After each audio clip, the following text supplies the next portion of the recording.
tarde a todos que nos acompanham presencialmente, no vídeo que vai ficar gravado depois, vai ser disponibilizado a todos que queiram nos assistir. Queria cumprimentar, primeiramente, o Carlos Gouveia, aqui do CBDL, Francisco Rodrigues, aqui da Abrafarma, reconhecer o trabalho feito pela CBDL durante todo esse período de fortalecimento do setor diagnóstico do Brasil, né, todas as ações que eu acompanho muito de perto. Então, fazer esse reconhecimento público e também a Abrafarma, Francisco, por todas as transformações que o nosso setor vem passando durante esse tempo. O tema da nossa pauta aqui é RDC 786, talvez uma das resoluções da Anvisa que mais a gente vem discutindo de forma conjunta, tanto o setor de farmácia, quanto o setor de medicina diagnóstica, quanto as demais associações. Então, indo diretamente aqui ao ponto, Gouveia, eu queria que você falasse um pouquinho quais são as expectativas e o que o setor de diagnóstico tem observado no pós-regulamentação da 786 e também um pouquinho do que a gente ainda continua discutindo, que são aspectos de aprimoramentos pontuais da norma. Perfeito. Se você permite, Daniel, eu tenho uma apresentação, só para trazer um pouco de contexto. Perfeito. Aí, se você quiser sentar aqui. Isso. Bom, próximo.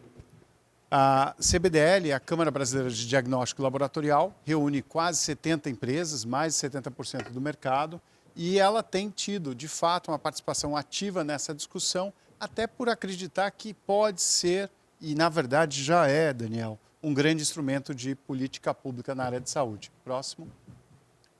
Próximo. Você consegue? Bom.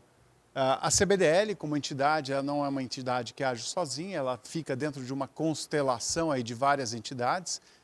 Vale citar o Instituto Ética à Saúde aqui no Brasil, a própria ABIS, Aliança Brasileira da Indústria Inovadora em Saúde, entidades internacionais como a Audimed e a Ladive, que buscam a convergência regulatória, o aprimoramento do acesso também a dispositivos médicos e diagnóstico.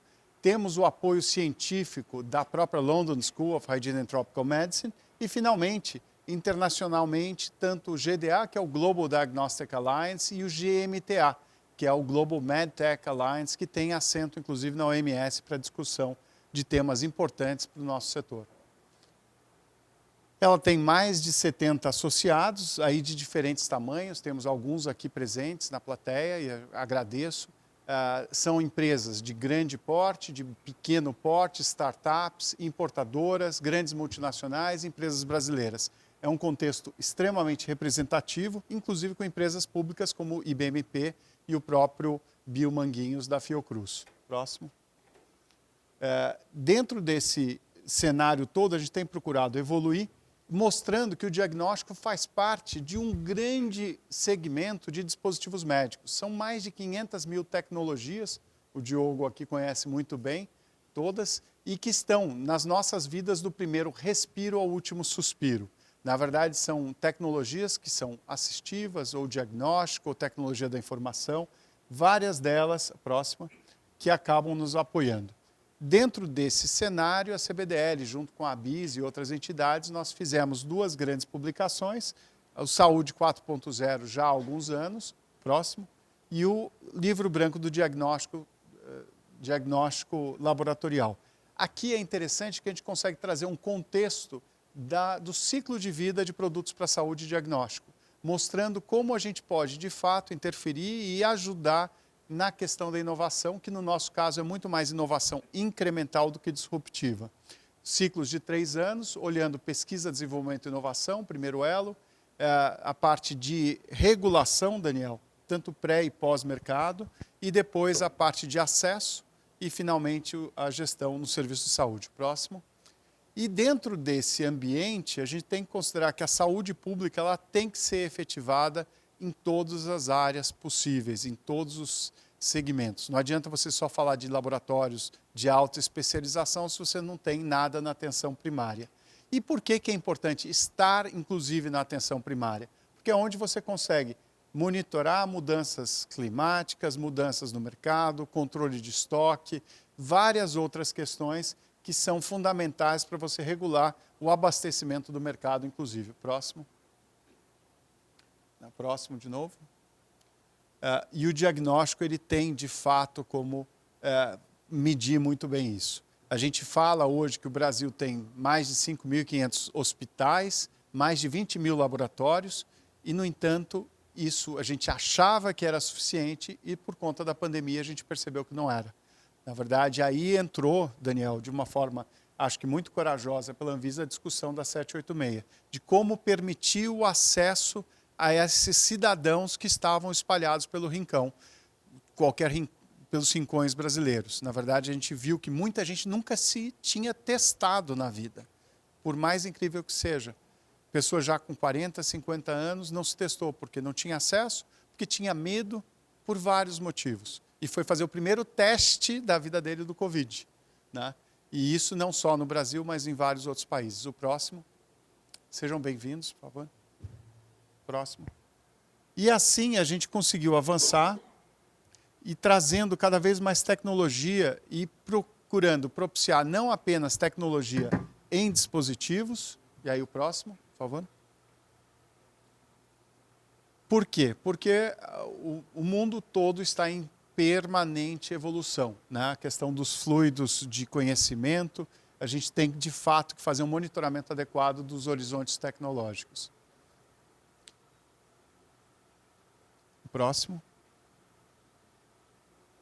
O que era ficção, hoje em dia, na verdade, é realidade. Os monitores vestíveis, os wearables, são hoje completamente já associados ao nosso padrão de vida, seja por diversão ou, de fato, para controle e monitoramento de fluidos e de questão de saúde.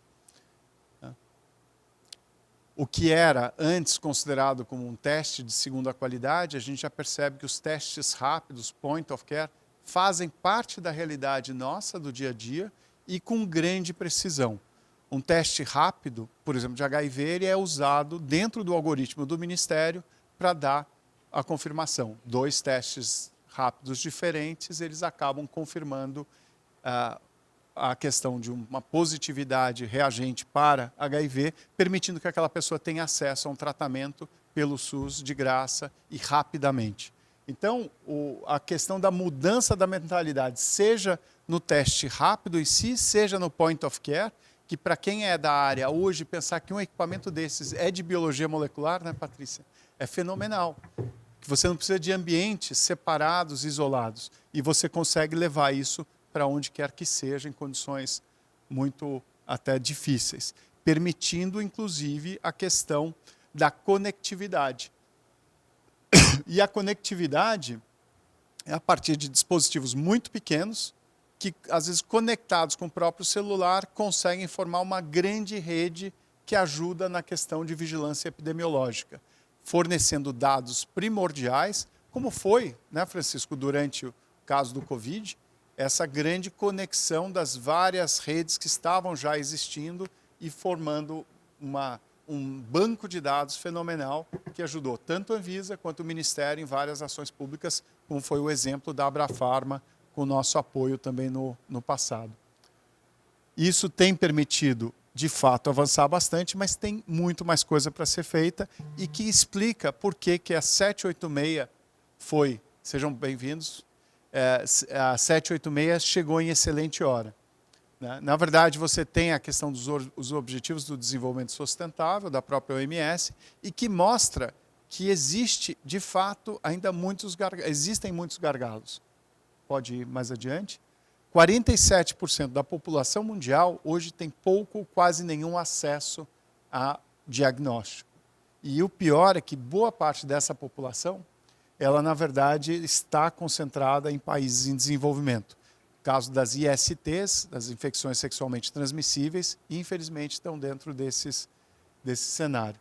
Por conta desse estudo da Lancet, que mostrou que, de fato, 47% da população tinha pouco ou nenhum acesso, a própria OMS, além da questão da discussão de qual deveria ser a seleção de diagnósticos, uma lista mínima de diagnóstico para os países, diagnósticos essenciais, ela acabou soltando, depois de deliberação extensiva, na última Assembleia Geral da Organização Mundial da Saúde, uma resolução. E nessa resolução a gente exatamente determinava que era fundamental que os países membros da OMS fizessem o fortalecimento da capacidade diagnóstica.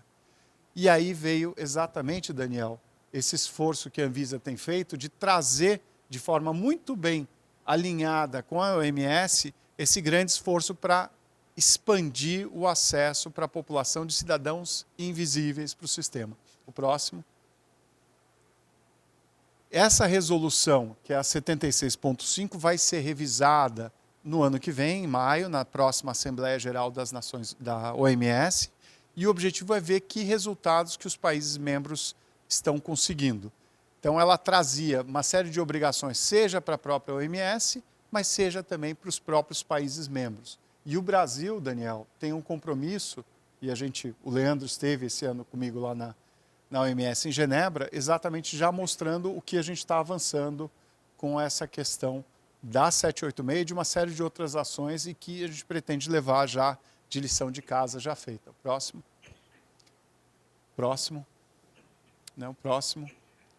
E aí, mais algumas outras ações. Então, não adianta você só disponibilizar, você precisa continuar a levar educação, informação.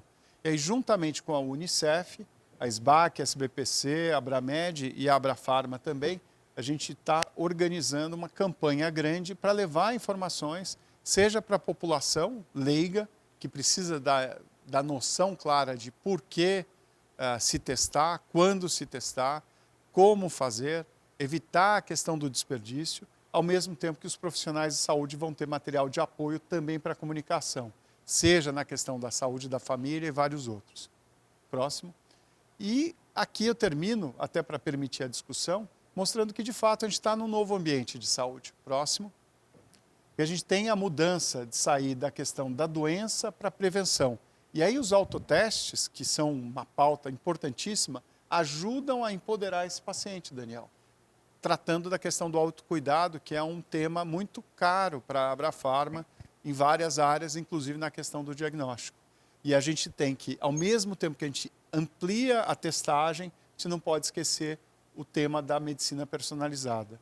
E dentro dessa jornada da medicina personalizada, a gente tem essa questão das novas tecnologias, tecnologias inovadoras, inclusive para terapias avançadas, e o Diogo vai estar participando conosco amanhã numa pauta importante sobre CAR T-Cell e os diagnósticos inovadores, né? O fato é que essas novas tecnologias estão aqui à nossa disposição, graças aí à capacidade de avaliação da Anvisa, com uma segurança, com qualidade, trazendo produtos cada vez melhores para o mercado, mostrando que essa promoção da saúde ela tem que acontecer através desses novos modelos, sem esquecer esse paciente invisível que precisa entrar para o sistema, seja o SUS, seja a saúde suplementar, dentro desses novos ambientes, mas também considerando, e aí o Ministério com os 6 a gente tem discutido isso, os novos ambientes de saúde e os novos modelos de organização produtiva, em que o Brasil tem de fato que ter um espaço estratégico considerando a realidade desse mercado, que é diferente de farma. A gente não consegue falar, vamos produzir tudo no Brasil, mas aquilo que a gente produzir ou desenvolver ou participar de pesquisa, que isso seja feito de uma forma estratégica para a gente ter um papel relevante. Então, da minha parte, Daniel, é isso, como um pano de fundo. Agradeço bastante, acho que a 786 ela continua sendo ainda discutida, ela já trouxe vários pontos muito positivos, acho que isso está sendo percebido, mas ainda tem muito que avançar. Então, agradeço bastante aí o espaço. Obrigado. Obrigado, Gouveia. Eu quero destacar aqui algumas falas aqui do Gouveia, especialmente sobre os compromissos internacionais em relação ao diagnóstico, né? Eu acho que todos nós aqui já vimos nos últimos anos as crises de saúde que passamos, em todas elas o diagnóstico sempre foi o pilar da atuação tanto do Ministério da Saúde quanto da Anvisa, né? Então, seja desde o Zika, passando pelo Covid, o Monkeypox, a gente sempre teve um foco muito no diagnóstico para a gente conseguir identificar a população de fato ali, né, que estava com aquele agravo, para que a gente pudesse dar a melhor resposta possível. E fazendo uma ponte já em relação a isso, Francisco, eu queria te fazer a seguinte pergunta, né? A gente tem hoje cerca de 25, 30 mil unidades básicas de saúde do país e temos cerca de 90 mil farmácias, pelos últimos dados que eu vi, né? Como que essas farmácias podem auxiliar o país nesse diagnóstico, nessa estratégia de prevenção? Queria lhe fazer essa pergunta, por favor. Bom, boa tarde. Boa tarde a todos. É uma honra participar aqui desse painel com vocês e falar de um tema que é tão caro para a gente na Abrafarma, né? E primeiro parabenizar mais uma vez a Anvisa pela 786, né? Realmente é uma norma que foi um marco, né, muito importante para o varejo farmacêutico. A partir daí a gente começa a desenvolver vários serviços e a testagem, né? Antes disso, é bom só fazer um apanhado aqui histórico. Durante o período da pandemia, mencionado por você, Carlos, nós realizamos mais de 20 milhões de testes de Covid, sendo que desses, mais ou menos 3 milhões de testagens foram positivas.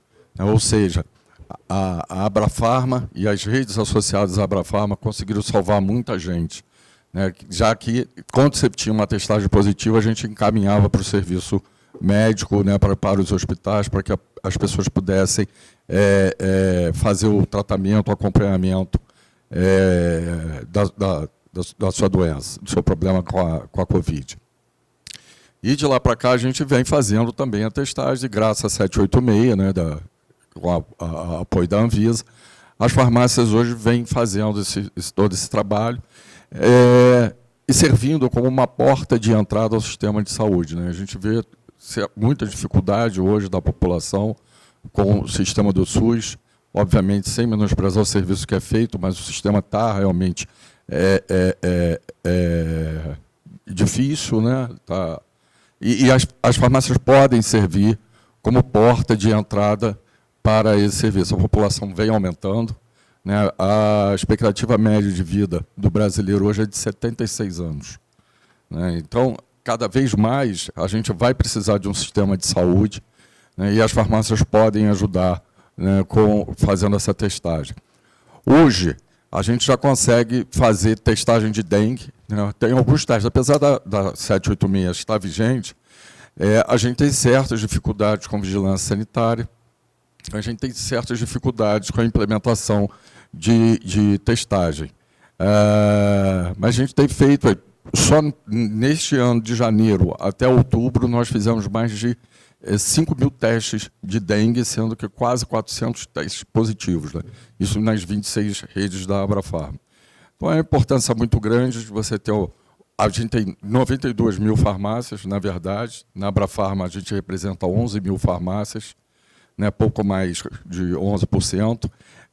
E a gente hoje tem 4.600 salas de serviços farmacêuticos. Então, há uma capilaridade grande, né, apesar das 35 mil UBSs que existem. Se a gente somar as salas de serviços farmacêuticos que hoje a gente tem, que a Abrafarma já tem essa possibilidade de realizar esses serviços, a gente traz uma capilaridade grande para o setor de saúde, né, dando uma ajuda grande à população. Então, a ideia é a gente ter realmente uma farmácia preparada para essa assistência primária, né, a exemplo do que existe na Inglaterra, né, com Pharmacy First. Você não vai num hospital na Inglaterra. Primeiro você vai numa farmácia fazer uma triagem e dali você é encaminhado, se necessário, para um serviço público, um serviço de saúde, né? Então, essa acho que deveria ser o nosso pensamento aqui no Brasil também. Na verdade, a gente precisa ter uma mudança de cultura, né? Dificilmente alguém vai numa farmácia hoje para fazer um teste, então a gente tem que ter essa comunicação. Se fazia na época do Covid, e muitos de nós fizemos quando a gente precisava viajar, né? Você ia viajar para fora, você precisava fazer um teste de Covid para apresentar na companhia aérea, você fazia onde? Na farmácia. E recebia um laudo. Né? Então, eu acho que esse atendimento primário feito na farmácia vai ajudar muito, né, a destravar o sistema de saúde que hoje está, como falei, já está afogado lá no SUS. Então, basicamente isso. Eu acho que é importante a gente ter e testar cada vez mais. A gente está junto nessa campanha do Let's Test, né, da Unicef, que é uma campanha muito importante, né? E Daniel, a gente está numa revisão da 786. O que a gente precisa hoje, na verdade, o que o empresário precisa, é ter a segurança jurídica também para que possa fazer o investimento, para que haja essa mudança de chave, essa mudança de cultura, né, de fazer a testagem na farmácia, a população poder procurar a farmácia para isso. né? Então a gente precisa dessa mudança de cultura e de uma agilidade nessa revisão da 786. Obrigado, Francisco. Acho que aqui eu destaco a importância da interiorização das farmácias no país, né? Acho que foi falado aqui 92 mil farmácias, né? Frente a quase 25, 30 mil unidades de base de saúde. Então, de fato, as farmácias têm esse potencial de levar a atenção primária muito mais locais do país, especialmente tratando de um país como o nosso, com dimensão continental, onde muitas vezes não chega ali, o governo não consegue chegar de forma direta, mas a gente sempre tem uma farmácia ali perto que, né, atende aquela população. Em relação à regulamentação da 786, talvez ela tenha sido uma das normas mais desafiadoras nos últimos anos da Anvisa, porque a gente costuma falar lá na regulação que a regulação ela sempre olha um fato, valora e normatiza, né? Então, você olha algo que está acontecendo, você faz uma valoração daquilo e você regulamenta.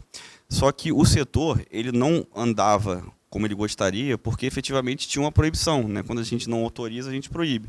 Então, como que você regulamenta algo que você não sabe o que vai ser de consequência dessa nossa regulamentação, né? Então, optou-se por fazer uma regulamentação mais aderente, mais moderna. A norma anterior era uma norma de 2005, né, com outro setor, com outras características. Então, depois de muita discussão, foi feita a 786, que deu uma abertura para que alguns serviços fizessem, né, realizassem análises clínicas, especialmente as farmácias, entre outras questões que foi colocado na RDC.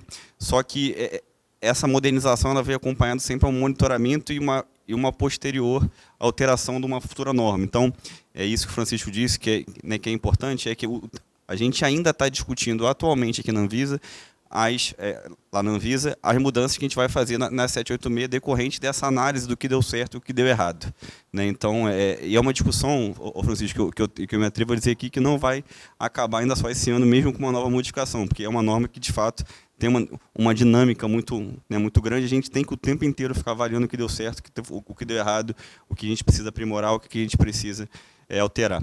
Então, fazendo um gancho um pouquinho disso aqui também, Gouveia, eu acho que a experiência da CBDL durante toda essa discussão, aproveitando aqui a sua experiência, o que a CBDL viu em relação à qualidade desses exames, né, que são feitos fora dos ambientes regulares, que eram definidos assim, e o que a CBDL vê do que deu certo e o que deu errado em relação a isso? Bom, excelente pergunta, Daniel. O que eu vejo primeiramente, existia um preconceito muito grande com os testes rápidos de uma forma geral. E se as farmácias seriam capazes ou não de usar e de performar com esses testes. Então, isso, na verdade, era um preconceito que existia, que, como eu falei antes, os próprios testes rápidos são extremamente confiáveis e já são usados em laboratórios Brasil afora, há muito tempo. Então, como um complemento. As farmácias, elas, por outro lado, elas têm uma preocupação com qualidade, com procedimento, com processo, também já de longa data. E elas são sempre dirigidas ou capitaneadas por profissionais de saúde muito habilitados, inclusive na parte de análises clínicas também, como uma das alternativas lá na formação profissional. Então, o que a gente conseguiu comprovar durante a Covid é que, sim, as farmácias estavam em plena condição de se adequar rapidamente para fazer a testagem de uma forma efetiva, com bons resultados, isso em primeiro lugar. A partir do momento que veio a 786 organizar isso, a gente percebeu que tinha uma outra necessidade, e que foi muito bem discutida durante a elaboração da resolução, que era como garantir a qualidade desse produto, além da qualidade do serviço, qualidade do produto. E uma das saídas, que acho que foi muito bem estabelecida, que é a questão de você fazer análises prévias daquele lote que está sendo importado ou produzido, e isso hoje, dentro da entidade, da CBDL e seus associados, vários já se adaptaram e fazem exatamente um controle lote a lote, seja com uma Controlab, com Clinicar RX, com a própria PNCQ. Existem várias alternativas de entidades ou empresas que fornecem essa questão de padrões de qualidade, fazem análise, podem fornecer um certificado que vai para a própria farmácia junto com aquele lote que está sendo encaminhado. Isso já é um grande passo. O segundo passo, obviamente, é a questão de exames de proficiência e de outros aprimoramentos que as farmácias vão fazendo. Mas lembrando que a testagem na farmácia, ela não tem a finalidade diagnóstica. Ela tem, assim, a finalidade de fazer aquele primeiro alerta. É a triagem. É trazer aquele indivíduo para o sistema de saúde. Então, dentro desse conceito, eu acho que ela cumpre o seu papel. Ela até vai além. Na minha opinião, muitas vezes ela vai dar um diagnóstico, mas o principal aqui é o quê? É trazer esse indivíduo para a atenção dele, que tem uma situação que precisa ser revista dentro de um contexto de saúde, seja atenção primária ou especializada, mas ele vai começar aí a jornada de paciente dele, se tiver um resultado alterado, reagente ou coisa do gênero. E aí vale, só já deixando o gancho também para o Francisco falar, a questão da integração com o sistema. Então, a farmácia, meu sonho é que a farmácia esteja integrada com todo o sistema e aquela informação do paciente possa ser acessada no laboratório ou até no hospital. Lembrando que o prontuário deveria ser do paciente, né? E é exatamente isso, Gouveia. A farmácia hoje faz o teste de triagem, né? Exatamente para poder fazer o primeiro atendimento e fazer o encaminhamento, né? Hoje a gente vive uma situação de que o paciente, por qualquer problema que tenha, ele vai ao hospital, né? Você coloca o hospital no centro, né, da operação, né? Isso pode ser realmente mudado. Você pode procurar uma farmácia. Às vezes você vai num hospital, você está com uma influenza. Se for numa farmácia, fizer um teste com todas as qualidades, você já abordou essa questão de qualidade bem. Os testes são realizados na farmácia, são os mesmos testes que são realizados em laboratórios de análise, né? Não tem nenhuma diferença, né? A qualidade é a mesma de teste. Então, você pode estar com uma um problema, às vezes é um resfriado, você vai no hospital, leva 4 horas para ser atendido, para fazer o mesmo teste e ter o mesmo diagnóstico. Se for numa farmácia, para fazer o teste, pode eliminar uma influenza. Né? Aí, o que o farmacêutico vai fazer? Ele vai fazer o teste, se você tiver realmente com influenza, procura o médico, aí você vai no posto de saúde, vai fazer o atendimento. Né? E esses farmacêuticos são realmente treinados. Né? A gente faz os cursos lá de clínica, a Abrafarma está sempre realizando os treinamentos. O Gouveia participa, o Daniel já participou de alguns também. Então, há toda uma segurança dentro desse ecossistema de farmácia atualmente de saúde. Eu volto a frisar, o que falta realmente é uma mudança de cultura para que a população possa ter a confiança em fazer a testagem na farmácia. E vamos testar, como diz aí a Unicef. Perfeito, Francisco. Eu acho que é importante ressaltar aqui que a Anvisa, ao disponibilizar esses testes, qualquer seja os autotestes ou os testes rápidos, a gente só disponibiliza quando efetivamente a segurança, a qualidade e eficácia desse produto de fato está atestada. Então, a sociedade como um todo sempre pode confiar nesse tipo de produto que são, né, seja no ambiente de farmácia ou seja no ambiente de um laboratório de análises clínicas. Aproveitando aqui a fala sobre a integração, né, falada aqui pelo Gouveia, Francisco, a gente lá na Anvisa, a gente toma muito cuidado quando a gente trata de regulamentação de diagnósticos in vitro relacionados à doença de notificação compulsória.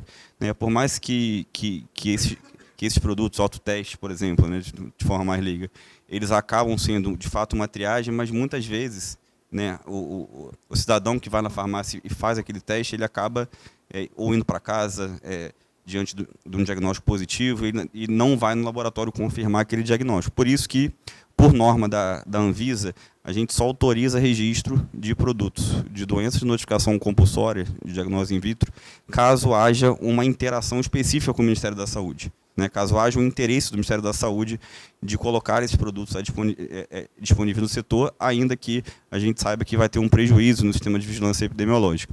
Como que as farmácias hoje vêm tendo essa conversa com o Ministério em relação à integração dessas informações para potenciais notificação desses resultados, se está tendo alguma conversa, como que está evoluindo essas questões? Vem conversando, teve um grupo de trabalho, inclusive montado pelo Ministério, com o CONAS, CONASEMS, a Anvisa participou também. A Abrafarma foi chamada para uma reunião, a gente apresentou as nossas sugestões. As farmácias hoje, todas que realizam os testes e que prestam os serviços farmacêuticos também, que a gente está falando só de teste, mas a farmácia hoje faz outros testes também. A gente faz bioimpedância, você consegue fazer na farmácia, né? A oximetria você consegue fazer na farmácia. Mas a gente vem fazendo comunicação. O problema, Daniel, tem sido o seguinte: muitos municípios não sabem como agir hoje com a autorização de quinese para a farmácia, porque, como a gente está falando, a 786 foi um marco, né? A gente não tinha uma norma dessa, então o sistema não estava aparelhado para conceder um quinese para a farmácia. Então, hoje a gente tem algumas dificuldades porque eles também não sabem como agir. Então, a gente apresentou uma proposta, né, dentro desse grupo de trabalho do Ministério da Saúde para que a gente faça. E aí a gente tem uma preocupação grande também, né, com a subnotificação. Né? A gente na Abrafarma faz um estudo, a gente tem os indicadores, então hoje a gente consegue mapear quantos testes de Covid, falei para você, foram 5 milhões de testes, mais de 2 milhões de positivos, e a gente tem ideia de onde foi o foco. Hoje a gente tem ideia também do que acontece com a dengue. E isso tudo a gente repassa ao Ministério da Saúde, quando na época a gente passava para a Anvisa também. A gente tem uma preocupação muito grande com subnotificação, né, e comunicar ao Ministério da Saúde. Agora, a dificuldade está sendo também com as vigilâncias que não têm conhecimento de como emitir um quinese para a farmácia. A questão das vigilâncias foi um dos pontos ressaltados nas nossas discussões, né? De fato, o nosso sistema de vigilância sanitária, ele muitas vezes, quando a gente faz uma regulamentação a nível federal, ele não guarda a mesma interpretação em todos os entes e entidades do Brasil inteiro, né? Como qualquer tipo de norma, acaba que o interlocutor que está utilizando ali aquela norma acaba tendo interpretações diferenciadas, e isso a gente vem resolvendo através de perguntas e respostas, né? Nós já estamos indo para o segundo perguntas e respostas que a gente publicou agora em relação a 786, e sempre quando a gente vê alguma necessidade de explicar melhor para o sistema a melhor aplicação da norma, a gente modifica e vai atualizando essas perguntas e respostas sempre que for necessário. Em relação agora um pouquinho sobre a norma como um todo, fazendo uma pergunta para vocês dois, eu vou começar com o Gouveia e depois passar para o Francisco a mesma pergunta. A gente, durante todo esse tempo da regulamentação da 786, vários foram os pontos levantados e discutidos que a gente ainda está discutindo oportunidades de melhoria, né? Então, a questão dos consultórios isolados, a questão dos entrepostos, a questão das salas de vacinação nas farmácias. Então, eu queria perguntar para vocês quais são as expectativas da CVDL e da Abrafarma em relação a pontos de modificação de expectativas de mudança da norma, que a gente, né, que vocês entendam que a gente já tem uma segurança para poder trabalhar esse cenário cada vez mais novo. Muito bom. Eu enxergo a 786 como, de fato, um grande passo, Daniel, que vai deixar um marco histórico aqui para o setor, porque você finalmente trata o teste certo, na hora certa, para a pessoa certa, no ambiente certo. Não existe um modelo único, e sim uma combinação de vários modelos, onde entra o autoteste, que na verdade vai ser vendido pela farmácia, não necessariamente precisa ser aplicado pela farmácia, mas vai ser vendido lá, e aí a gente tem um espaço, e não tem nada a ver com a 786, mas a gente tem ali um espaço ainda para melhoria, inclusive, questão de Covid e influenza, por exemplo, os testes duo, triplos, né, que podem ter, Tecpar, IBMP, Fiocruz, todos têm algumas alternativas que poderiam já estar disponíveis, esse é o primeiro. A questão dessa legalidade ou tranquilidade jurídica do que esperar, não ter interpretações equivocadas, isso na questão da farmácia como ambiente de testagem, acho que isso é importante. Uma segurança maior também para a questão do consultório isolado, ainda existem algumas dúvidas. O consultório, é uma clínica? Bom, mas o consultório está dentro da clínica, então eu preciso ter um espaço individualizado para cada consultório ou pode ser um para a clínica como um todo? São algumas das questões que a gente tem discutido. Como melhorar isso? Lembrando qual o objetivo? O objetivo é, de fato, de você levar essa testagem ao ponto mais distante possível, com a devida segurança e com, obviamente, a assistência necessária. Questões que precisam ser pacificadas, o posto de coleta. Né, existe uma discussão, como deve ser o posto de coleta, qual o papel dele, a questão jurídica, né, a contratualização, tudo isso está passando agora nessa revisão por algumas questões.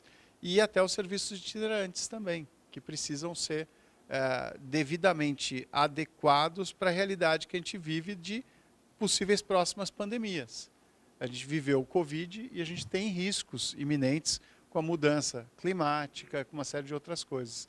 como a gente viu na abertura. Então, tem vários pontos ali que talvez sejam fáceis de serem pacificados, outros talvez não. Mas o importante é que a norma ganhe um corpo próprio, que evolua, e a gente vai revisando ao longo do tempo para melhorá-la. Mas é importante, em alguns pontos que já estão mais tranquilos, que ela seja pacificada. Não vamos continuar discutindo o mesmo ponto eternamente, né? A questão do teste rápido, por exemplo, na farmácia, eu entendo que hoje já é pacificado.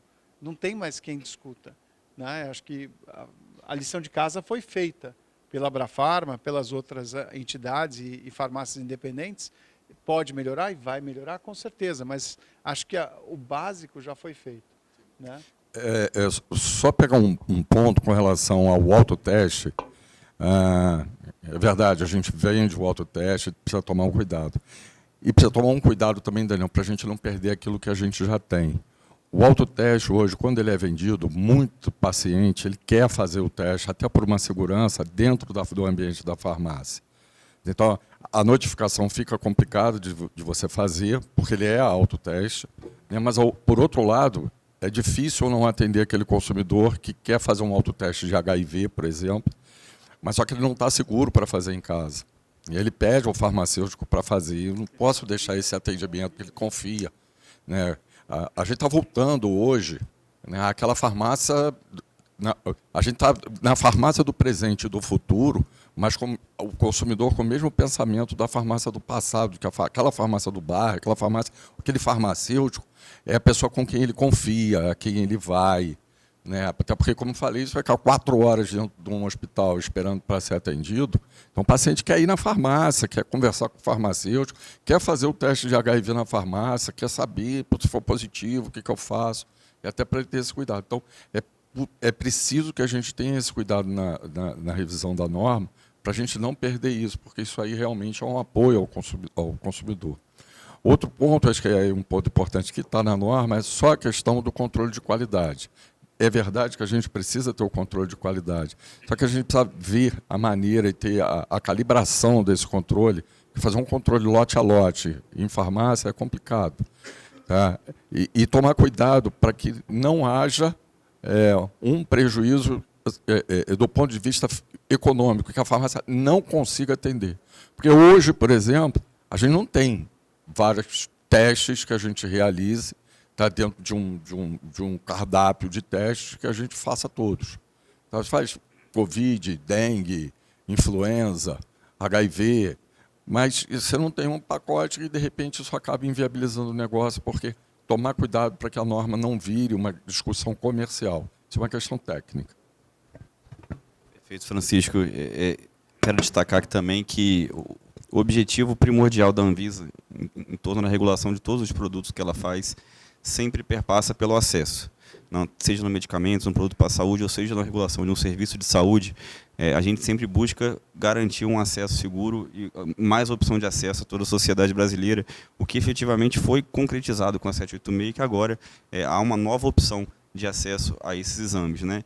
É claro que nossos desafios são muitos, né, especialmente pela integração do nosso sistema. Então, a gente tem uma regulação da Anvisa, um teste feito num serviço de saúde, que é uma notificação feita por um serviço de vigilância epidemiológica do Ministério da Saúde, que há um direcionamento para a unidade básica de saúde em acolhimento desses pacientes, ou seja, o sistema ele é todo integrado, e o nosso desafio é chegar no melhor termo para essa integração do sistema, para que nenhum desses players mais bagunça do que ajude essa assistência do paciente, né? E por isso a 786 ela é amplamente discutida com vários atores, né? Cada rodada de reunião nossa dura horas e horas, justamente pela quantidade de players que são necessários estarem naquela discussão, cada um trazendo sua visão.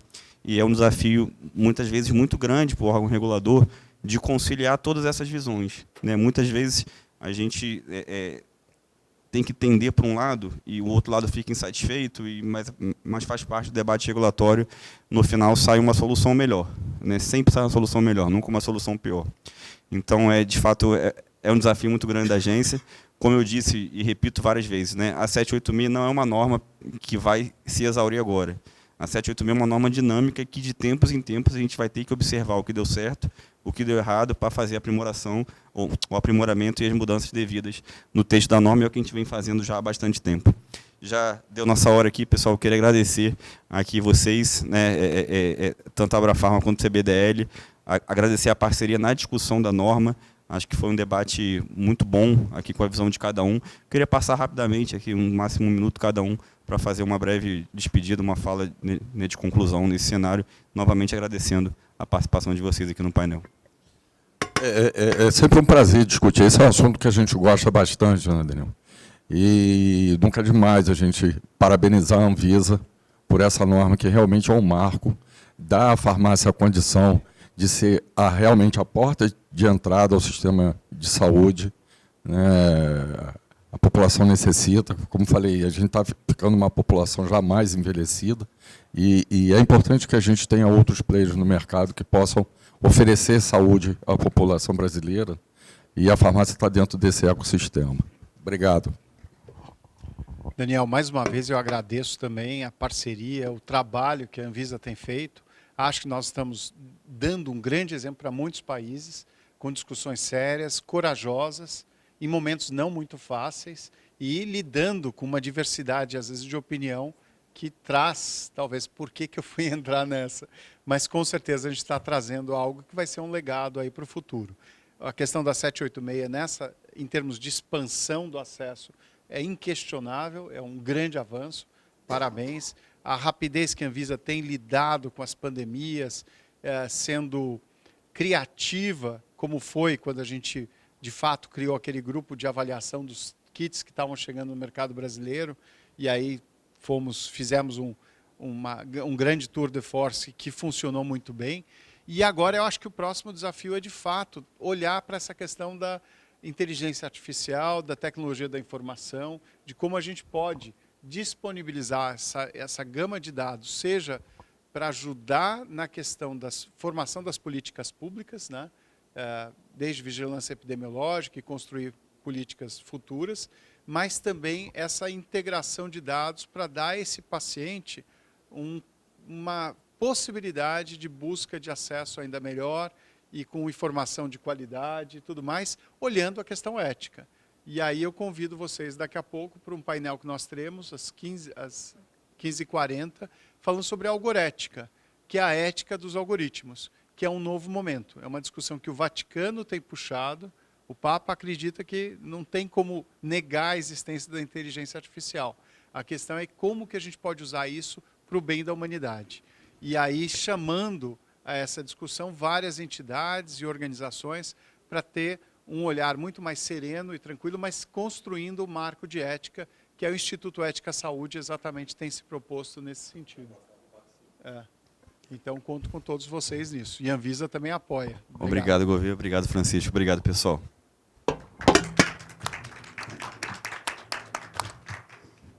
Legal.